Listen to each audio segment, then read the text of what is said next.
Vidas à beira da estrada. Dario vinha apressado, guarda-chuva no braço esquerdo, e assim que dobrou a esquina, diminuiu o passo até parar, encostando-se à parede de uma casa. Por ela escorregando, sentou na calçada. Ainda úmida de chuva, ele estava passando mal. 2 ou 3 passantes rodearam-no e indagaram se não se sentia bem. Dario abriu a boca, moveu os lábios, não se ouviu resposta. Ele reclinou-se mais um pouco, estendido agora na calçada. O rapaz de bigode pediu aos outros que se afastassem e o deixassem respirar. Abriu-lhe o paletó, o colarinho, a gravata e a cinta, e lhe retiraram os sapatos. Cada pessoa que chegava erguia-se na ponta dos pés, embora não o pudesse ver. A velhinha, de cabeça grisalha, gritou que ele estava morrendo. Um grupo o arrastou para o táxi da esquina. O motorista perguntou quem pagaria a corrida. Desistiram do táxi, resolveram chamar a ambulância. Dario, conduzido de volta e recostado à parede, não tinha os sapatos, nem o alfinete de pérola na gravata. Dario ficou torto como o deixaram, no degrau da peixaria, sem o relógio de pulso. Alguém sugeriu que lhe examinassem os documentos. Retiraram seus documentos dos bolsos, alinharam sobre a camisa branca. Ficaram sabendo o nome, a idade, sinal de nascença. Viram que ele residia em outra cidade. O guarda aproximou-se do cadáver e não pôde identificá-lo. Os bolsos já estavam vazios. Restava a aliança de ouro na mão esquerda. Um senhor piedoso despiu o paletó de Dario para lhe sustentar a cabeça. Cruzou as suas mãos no peito. Um menino negro e descalço veio com uma vela que acendeu ao lado do cadáver.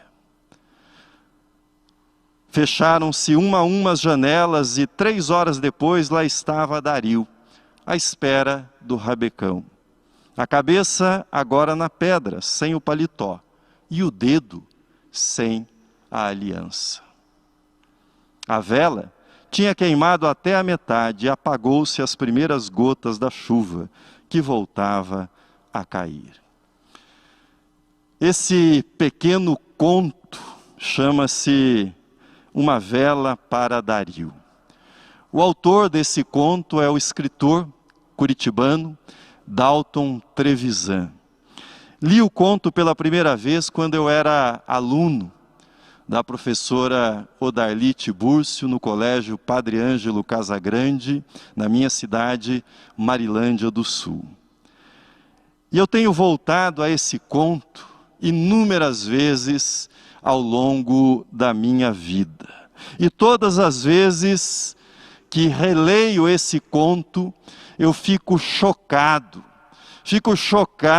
com a imagem do homem que passa mal numa rua qualquer, de uma cidade não identificada, não consegue ser socorrido, serve à curiosidade daqueles que passam, agoniza até morrer diante dos olhos de todos, mas fico chocado, porque à medida que esse conto ligeiro se desenvolve também, o homem vai sendo roubado até que fique quase que nu, morto ali na calçada.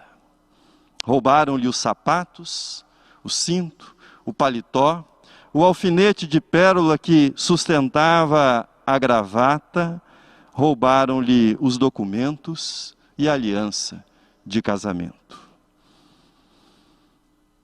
O que mais se aproxima nesse breve conto da história do samaritano e da atitude do samaritano é a criança. É a criança que chega até aquele homem já morto e acende uma vela, num gesto de misericórdia, num gesto de solidariedade e respeito. Sempre que volto a esse conto, como faço hoje, volto também à parábola do bom samaritano. O homem lançado à beira da estrada, a estrada que descia de Jerusalém para Jericó, agonizava. Era mais um Dario, era mais um homem vítima dos seus semelhantes, vítima de outros seres humanos. Os ladrões levaram tudo, inclusive as roupas daquele homem, bateram nele e o deixaram desmaiado, o deixaram desacordado à beira daquela estrada. A contundência da história contada por Jesus, história que lemos, está no modo como Jesus confronta a maldade que há no coração humano e também a bondade que existe no coração dos seres humanos. Na resposta que Jesus deu ao escriba sobre quem era o próximo, na resposta que Jesus deu à pergunta que ele havia formulado, nós encontramos algumas coisas que precisam ser destacadas nessa resposta, nessa história. A primeira delas é a fragilidade da vida humana. A vida humana é frágil, a vida humana pode ser atacada, pode ser destruída pela maldade, seja pela agressão ou simplesmente por passar mal em algum lugar, como o personagem do conto que li para vocês. A vida humana é frágil. Segundo, seres humanos são capazes de atos de maldade, atos contra a vida do próximo, uma maldade covarde, uma maldade aviltante, uma maldade que causa repulsa, roubar, espancar, despir, maltratar o seu semelhante. Tudo isso está presente nessa história.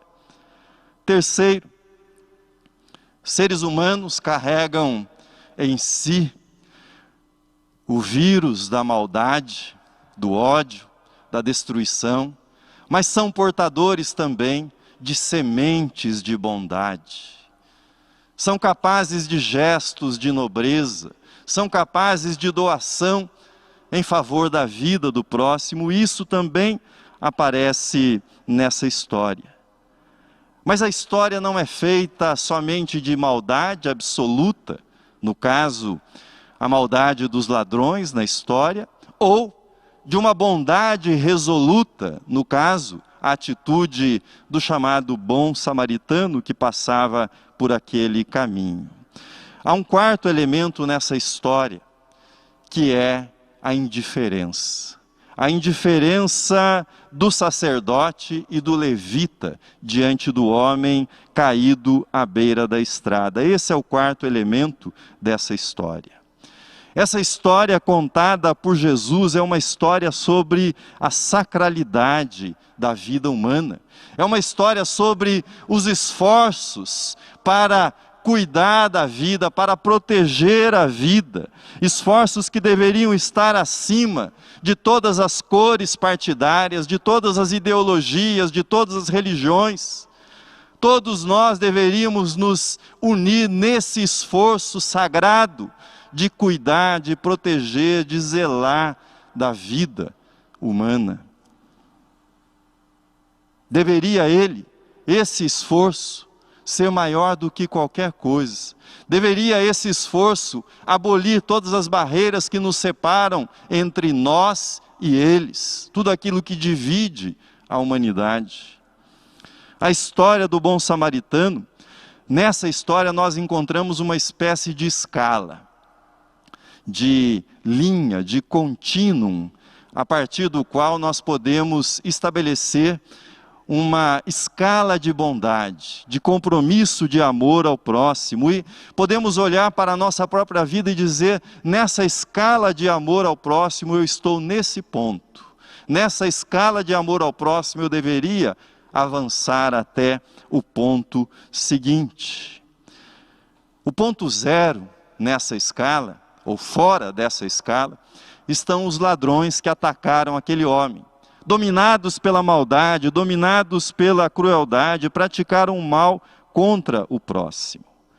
Amar o próximo tem como ponto de partida evitar, envidar esforços para não cometer o mal, para não praticar o mal contra a vida de outra pessoa, para não fazer algo que venha prejudicar outra pessoa, que venha trazer danos à vida de outra pessoa. Esse é o ponto de partida quando nós falamos em amor ao próximo, quando nós falamos em bondade. O ponto intermediário nessa escala de amor é prestar socorro para aqueles que foram atingidos pelo mal.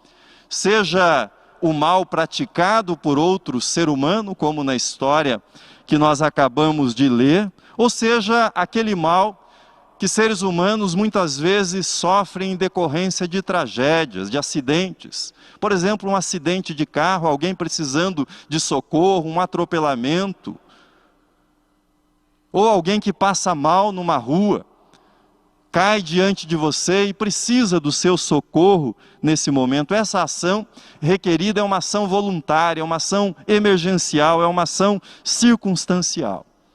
Mas é um ponto na escala de amor ao próximo. O terceiro marcador na escala de amor ao próximo significa, ou envolve, o engajamento no combate ao mal e na promoção do bem.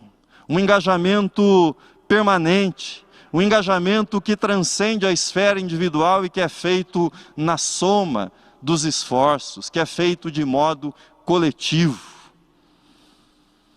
Agora ouça, não se trata de escolher um desses pontos e fixar-se tão somente nele, dizendo, eu já dei a minha colaboração, essa é a minha parte, é isso que eu farei nessa escala de amor ao próximo. Nesse item, vale aquilo que Jesus, num outro debate com os escribas e fariseus, repreendeu-lhes. Quando discutiam a obediência à lei, mas negligenciavam a justiça e a misericórdia, e obedeciam à lei, dizimando de modo cuidadoso, Jesus dirigiu-se a eles dizendo, vocês podem e devem continuar dizimando, ofertando, mas vocês não devem negligenciar a justiça e a misericórdia. E arrematou dizendo, façam estas coisas sem omitir aquelas. Nós devemos evitar o mal, nós devemos agir emergencialmente e nós devemos agir de modo estruturado, de modo permanente, de modo coletivo, em favor da promoção do bem e do cuidado da vida do nosso próximo. Resumindo o que Jesus nos ensina aqui, evite praticar o mal. Faça o bem que estiver ao seu alcance, faça-o quando uma situação emergencial exigir isso de você. E também se envolva com ações permanentes e duradouras na promoção do bem. O amor ao próximo, na forma da promoção do bem, deve ser tanto um artesanato pessoal, aquilo que você faz com as suas próprias mãos, aquilo que tem a sua marca, aquilo que tem o seu jeito. E também a promoção do bem deve ser uma engenharia coletiva, um esforço planejado, um esforço continuado. Cada um de nós deve fazer o bem que está ao seu alcance e coletivamente nós devemos unir a nossa criatividade, a nossa esperança para promover um bem maior em favor do próximo. Quero aprofundar essa reflexão propondo o exame de algumas questões que estão nessa parábola e que são fundamentais se nós quisermos ir além da letra do texto bíblico. Primeira questão: o que lança uma vida à beira da estrada? Você já pensou sobre isso? O que é que lança uma vida, uma pessoa, à beira de uma estrada, numa condição de abandono, de indigência. Já começamos a responder essa questão ao identificar na história a maldade dos ladrões. Já mencionei também a condição de fragilidade dos seres humanos. A vida é frágil. Fragilidade que faz com que um ser humano seja alvo fácil de outra pessoa, de outro ser humano, mais forte, mais astuto, mais intimidador. Isso acontece o tempo todo. Infelizmente, a estrada para Jericó, ela continua contando com salteadores, mas seria apegar-se apenas ao sentido literal do texto se nós restringíssemos o ensino dessa parábola apenas a esse ponto. Em questão, nessa parábola, o centro dessa parábola é a vida ameaçada, a vida atacada, a vida que é agredida e a vida que precisa ser protegida, precisa ser cuidada, precisa ser defendida o tempo todo contra a maldade. É isso que está no centro dessa parábola. Nesse sentido, vale repetir a pergunta: o que é que lança uma vida à beira da estrada? E a resposta não é somente a violência física, não é somente um homem que aponta a arma para a cabeça de outro homem e lhe retira a carteira. Vidas são lançadas à beira da estrada quando as famílias se desestruturam, quando o lar, que deveria ser o lugar de proteção, o lugar de aconchego, é o lugar das primeiras violências, é o lugar de abusos. É isso que lança pessoas à beira das estradas. Vidas são lançadas à beira da estrada quando também a dignidade do emprego é negada às pessoas, não por gosto pessoal, mas por um sistema impessoal. É verdade que é alimentado, administrado por pessoas, mas um sistema impessoal que hoje é turbinado pela inteligência artificial que vai descartando pessoas, jogando fora as pessoas e as suas oportunidades de vida digna por meio do trabalho. Vidas são lançadas à beira da estrada quando não há moradia digna, quando não há assistência à saúde, quando não há educação, quando não há para o ser humano trabalho, e o pouco trabalho que resta é precarizado, é mal remunerado, sem direitos, sem proteção. Esse conjunto de forças sistêmicas colabora para que pessoas sejam lançadas à beira das estradas. O sentido da história de Jesus é simples, muito simples. Se a engenharia do bem não funcionar, a maquinaria do mal, essa maquinaria de descartar pessoas, essa maquinaria de esmagar seres humanos, de extrair-lhes a vida, continuará operando em toda a sua força, se a engenharia do bem não funcionar. Mas há uma segunda questão que nós devemos examinar, devemos nos perguntar à luz das palavras de Jesus. O que faz com que uma vida permaneça à beira da estrada? Já sabemos o que lança uma vida à beira da estrada, mas o que faz com que ela permaneça lá, jogada à beira da estrada? A resposta de Jesus é clara: a indiferença humana. E há um detalhe nesse texto que salta aos nossos olhos: é a indiferença dos religiosos que estão na história.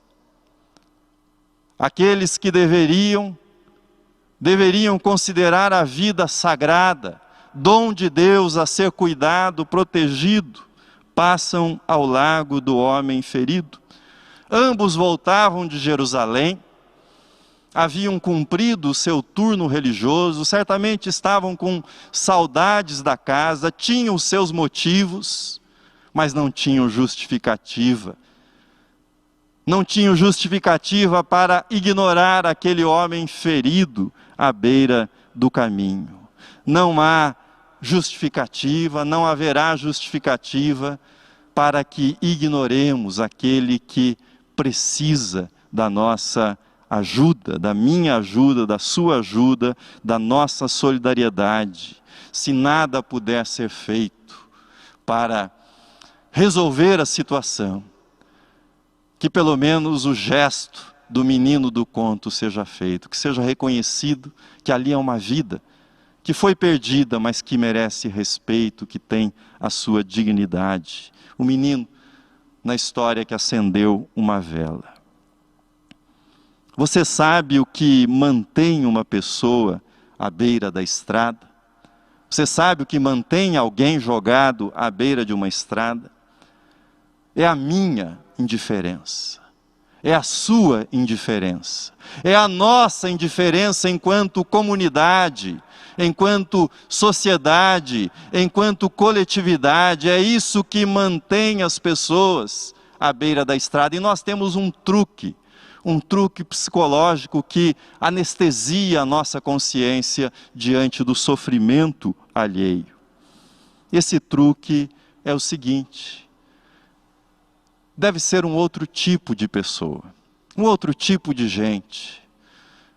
Quem sabe ele torça para outro time de futebol, quem sabe ele tenha votado em outro candidato, em outro partido, quem sabe ele seja de outra religião, quem sabe ele pertença a outra nacionalidade, a outra nação, seja um estrangeiro, um imigrante. É isso que faz com que a nossa mente, a nossa consciência fique anestesiada, um mecanismo de dividir, um mecanismo de jogar as pessoas do lado de lá, de afastá-las, de deixá-las distanciadas de mim. É isso que faz com que a indiferença funcione em cada um de nós.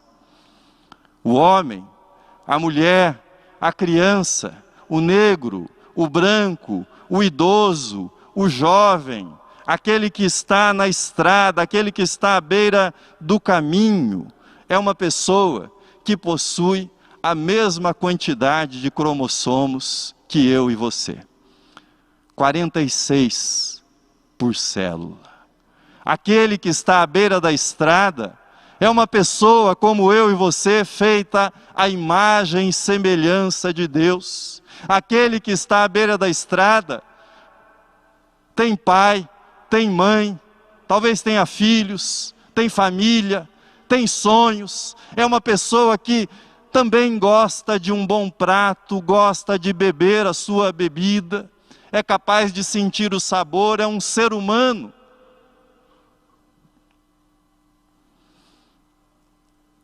Martin Luther King pregava, pouco antes de ser assassinado.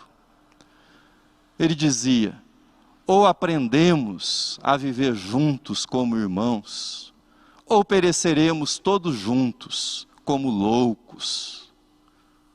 Ou aprendemos a viver juntos como irmãos, ou pereceremos todos juntos como loucos.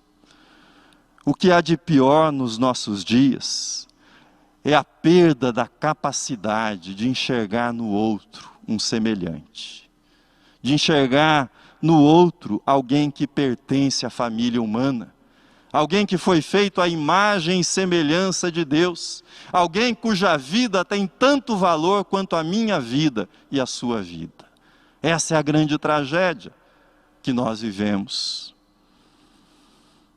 Terceiro, nós sabemos o que lança uma vida à beira da estrada, o que é que mantém uma vida à beira da estrada, mas agora, perguntemo-nos, o que é que resgata? O que é que tira?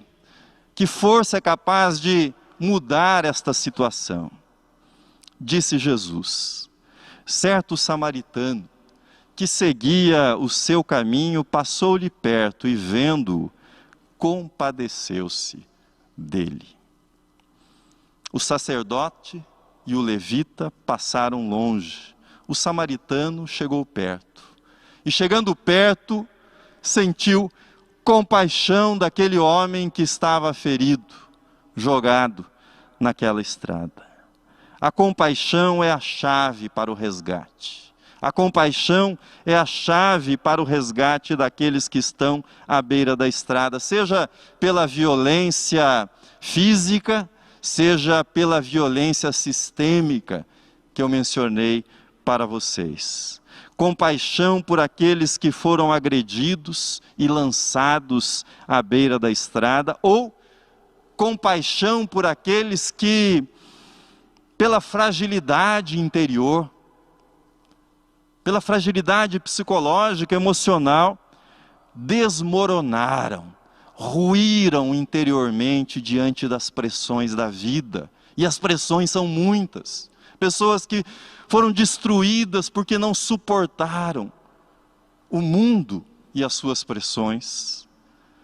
A violência e maldade lançam pessoas à beira da estrada. A indiferença dos bons mantém as pessoas às margens da estrada. O samaritano, ele retira o homem da beira da estrada. Ele nada sabe sobre o ferido, mas ele sabe que é um ser humano. Ele sabe que é uma vida tão sagrada quanto a sua vida, que merece proteção, merece cuidado, merece socorro. O cuidado imediato que pode oferecer é o vinho e o óleo, que são aplicados sobre os ferimentos daquele homem. O sacerdote e o levita também utilizavam no templo vinho e óleo nos sacrifícios, mas não quiseram fazer o sacrifício na liturgia da vida, na liturgia do cotidiano, na liturgia das emergências. Não quiseram adorar a Deus no serviço prestado àquele homem. Depois, o samaritano ofereceu a sua força, tomou aquele homem nos seus braços e colocou sobre o seu próprio animal. Ele foi a pé, num gesto de humildade, conduzindo aquele animal que carregava o homem ferido. Ele procurou uma hospedaria para ajudá-lo na tarefa de cuidar do ferido. Ninguém salva ninguém sozinho. O trabalho de cuidar é sempre um trabalho em rede, um trabalho de solidariedade. Parcerias são fundamentais.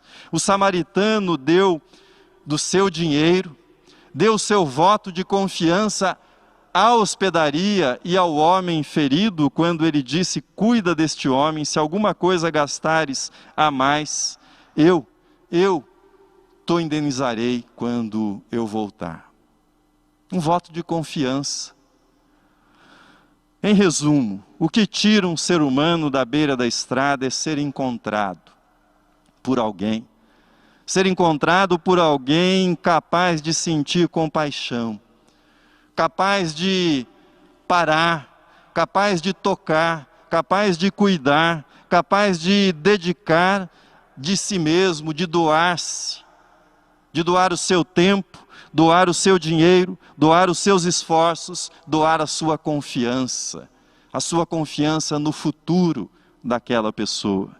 O que tira um ser humano da beira da estrada é encontrar alguém que o considere humano, igual a ele, merecedor de esforços, porque a vida é sagrada. O filósofo Wittgenstein, ele escreveu um livro precioso sobre a linguagem. E nesse livro ele faz a seguinte afirmação.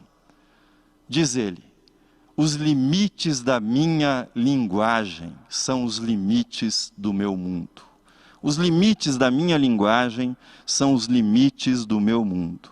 Aplicando isso à interpretação da história do bom samaritano, o que nós encontramos é Jesus implodindo explodindo o conceito, a linguagem limitante a respeito de quem é o próximo, linguagem com a qual o doutor da lei trabalhava.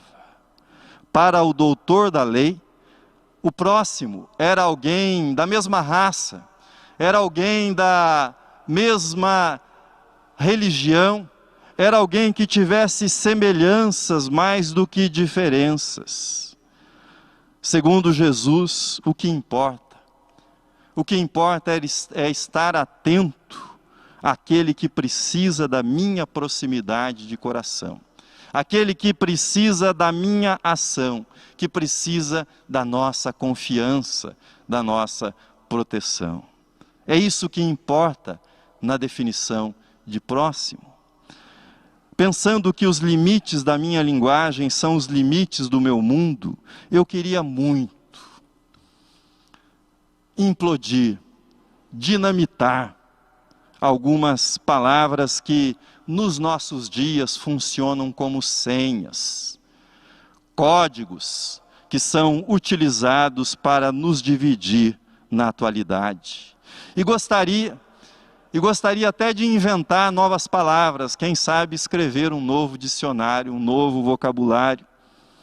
Por exemplo, nós estamos divididos pelas guerras culturais que utilizam, manipulam os conceitos de minoria e maioria. O tempo todo as pessoas se dividem, se atacam em torno desses conceitos. Eu gostaria de dinamitar, de explodir esses termos e no seu lugar eu inventaria uma palavra composta por minoria, por maioria e por humanidade. Eu chamaria humanoria. E traria para dentro todos aqueles que estão separados por esses conceitos que são antagônicos, que são divisivos. No lugar de ideólogos, prosseguindo, no lugar de ideólogos que espalham o ódio, eu gostaria de ver nascer os amorólogos, aqueles que se dedicam ao estudo do amor e à prática do amor, a difusão do amor entre os humanos. E eu não pararia por aí, implodiria a importação do inglês, os haters, aqueles que se dedicam a propagar o ódio e no seu lugar instituiria o termo dialogantes, aqueles que acreditam que as coisas se resolvem pelo diálogo, se resolvem pela conversa, se resolvem pela negociação e não pela agressão. Termino. No filme A Lista de Schindler, há uma cena em que um grupo de judeus se aproxima do senhor Schindler e, num gesto de gratidão por aquilo que ele fizera por eles, eles se despedem dele entregando-lhe um anel. E dentro desse anel está uma frase extraída do Talmud. A frase é: quem salva uma vida, salva o mundo inteiro. Quem salva uma vida, salva o mundo inteiro. Ninguém foi criado para ser deixado à beira da estrada. Ninguém foi criado por Deus para ser abandonado à própria sorte. Cada vez que a sociedade, cada vez que a família humana entrega uma pessoa à sua própria sorte, destrói uma parte de si mesma, mutila, agride uma parte de si mesma. Mas se ninguém foi criado para ser descartado, para ser deixado à margem da estrada, ninguém foi criado por Deus também para ser indiferente ao sofrimento do outro, para ser indiferente à morte de outros seres humanos. Nós nos tornamos indiferentes, não fomos criados para que fôssemos indiferentes, mas ao nos tornarmos indiferentes, morre em cada um de nós um pouco da nossa humanidade, daquilo que nos faz humanos, capazes de nos identificar com o nosso semelhante, com a imagem de Deus que está em nós. Nós somos plenamente humanos. somente quando nós amamos plenamente. É isso que nos faz plenamente humanos e que a imagem de Deus esteja em nós. E nós só amamos plenamente quando nós amamos o suficiente para nos importar, para parar, para cuidar, para acreditar na possibilidade de mudança na vida do próximo, para servir o próximo cuja vida está ameaçada, cuja vida foi agredida. Disse Jesus para o doutor da lei, para mim e para você: vai e procede tu de igual modo. Amém.